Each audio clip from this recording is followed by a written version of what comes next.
மதுரை புதூர் அருகே விசிகவினர் நட்டு வைத்த கொடிக்கம்பத்தை போலீசார் அகற்றியதைத் தொடர்ந்து கொடிக்கம்பத்தை திரும்ப கேட்டு அக்கட்சியினர் போராட்டத்தில் ஈடுபட்டனர். எந்த முன் அறிவிப்புமின்றி கொடிக்கம்பம் நடப்பட்டுள்ளதாக கிராம நிர்வாக அலுவலர் அளித்த புகாரின் பேரில் கொடிக்கம்பத்தை அகற்ற மாவட்ட ஆட்சியர் உத்தரவிட்டிருந்தார். இதனிடையே மதுரை ஆட்சியர் சங்கீதா விசிகவிடம் அடிக்கடி பிரச்சினை செய்வதாகவும் தேவையில்லாமல் குறுக்கிடுவதாகவும் திருமாவளவன் ஆவேசமாக கூறினார்.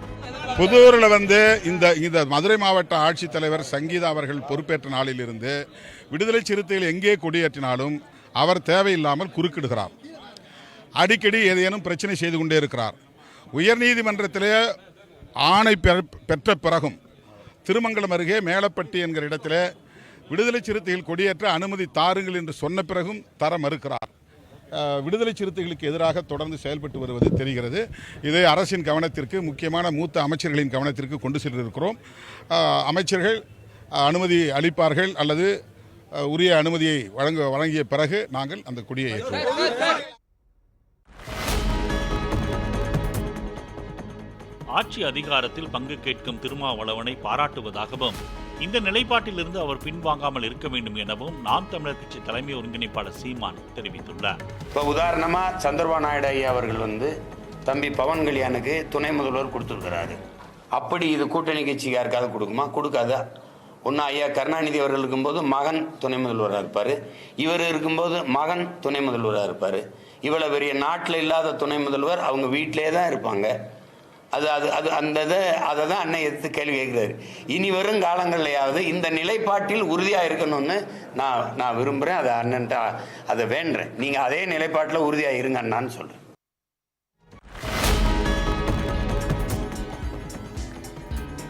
திருச்சி பொன்மலைப்பட்டியில் தந்தையும் மகளும் டிஎன்பிஎஸ்சி குரூப் 2-2A தேர்வை ஒரே மையத்தில் எழுதினர். எழில்நகரைச் சேர்ந்த 53 வயதான இளங்கோவன் என்பவர் எப்படியாவது அரசு பணியில் சேர வேண்டும் என்ற உத்வேகத்துடன் இதுவரை 6 முறை போட்டித் தேர்வுகளை எழுதியுள்ளார்.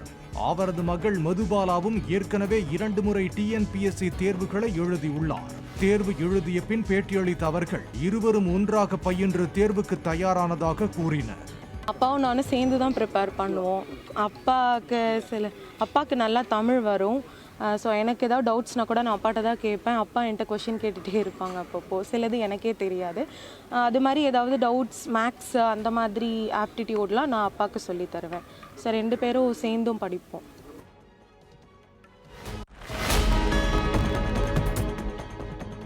சென்னையில் வரும் 27ஆம் தேதியன்று நடைபெறவுள்ள மாரத்தான் போட்டிக்கான டி-ஷர்ட் வெளியீட்டு நிகழ்ச்சியில் நடிகை ஐஸ்வர்யா ராஜேஷ் பங்கேற்றார்.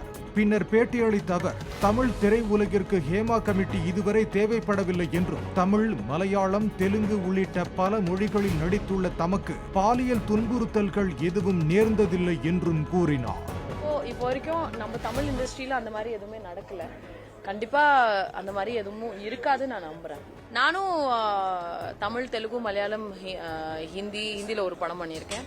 இப்போ வரைக்கும் எனக்கு அந்த மாதிரி பர்சனலாக நடக்கல. பட் இது எதுவுமே நடக்கக்கூடாதுன்னு தான் நம்ம நினைப்போம். விமன் சேஃப்டி தான் ஃபர்ஸ்ட் இம்பார்ட்டன்ட், ரொம்ப ரொம்ப முக்கியமான ஒரு விஷயம். பட் ஐ திங்க் தமிழ் இண்டஸ்ட்ரியில் அந்த மாதிரி எதுவுமே இப்போ வரைக்கும் நடக்கல. கோவையில் அன்னபூர்ணா உரிமையாளர் மன்னிப்பு கேட்ட விவகாரம் மற்றும் நிதியமைச்சரை கண்டித்து தமிழ்நாடு காங்கிரஸ் கமிட்டி தலைவர் செல்வ பெருந்தகை பன்மாலை அணிந்து போராட்டத்தில் ஈடுபட்டார். மேலும் போராட்டத்தில் கலந்து கொண்டவர்களுக்கு கிரீம் பன்களையும் அவர் விநியோகித்தார். கும்பகோணத்தில் உள்ள தனியார் பொறியியல் கல்லூரியில் நடைபெற்ற இசையமைப்பாளர் இளையராஜா இசை நிகழ்ச்சியில் அவ்வப்போது பெய்த மழையில் ரசிகர்கள் நாற்காலியை குடை போல் பயன்படுத்தியபடி பாடலை கேட்டு ரசித்தனர். தொடர்ந்து மழையில் நனைந்தபடி இளையராஜாவின் பாடல்களுக்கு உற்சாகமாக அவர்கள் நடனமாடினர்.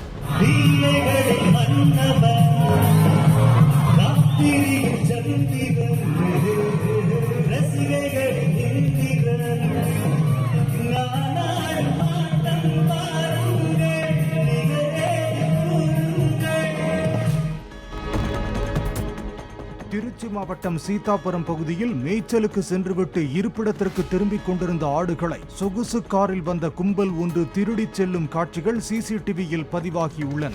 திமுக கொடி பொருத்தப்பட்ட காரில் வந்தவர்கள் ஆடுகளை திருடிச் சென்றதாக அவற்றின் உரிமையாளரான கணேசன் காவல் நிலையத்தில் புகார் அளித்துள்ளதாக தெரிவித்தார். ராமநாதபுரம் மாவட்டம் தனுஷ்கோடியில் வழக்கத்தை விட கடல் கொந்தளிப்புடன் காணப்படுவதோடு சூறைக்காற்று காரணமாக மணல் புயல் வீசியது. இதனால் அரிச்சல் முனை சாலைகளில் மணல் மூடியதால் வாகன ஓட்டிகள் மிகுந்த சிரமத்திற்கு ஆளாகினர். இதுபோன்ற காலகட்டங்களில் கடற்மண் சாலையை மூடாமல் இருக்க அரசு உயரமான தடுப்புச் சுவர் அமைத்து தர வேண்டும் என அப்பகுதியினர் கோரிக்கை வைத்துள்ளனர்.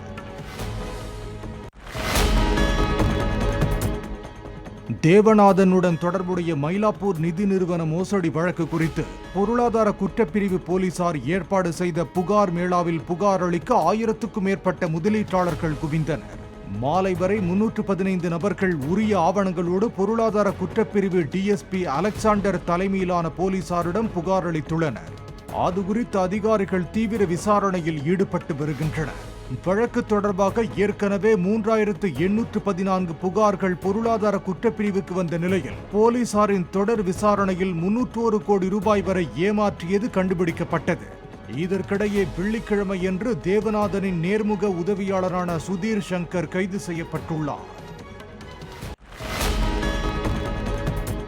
திருவாரூர் மாவட்டம் முத்துப்பேட்டையில் விநாயகர் சதுர்த்தி வழிபாட்டுக்கு வைக்கப்பட்டிருந்த விநாயகர் சிலைகளை நீர்நிலையில் கரைக்கும் 32ஆம் ஆண்டு விநாயகர் சிலை ஊர்வலத்தை பாஜக மாநில பொதுச் செயலாளர் கருப்பு முருகானந்தம் தொடங்கி வைத்தார்.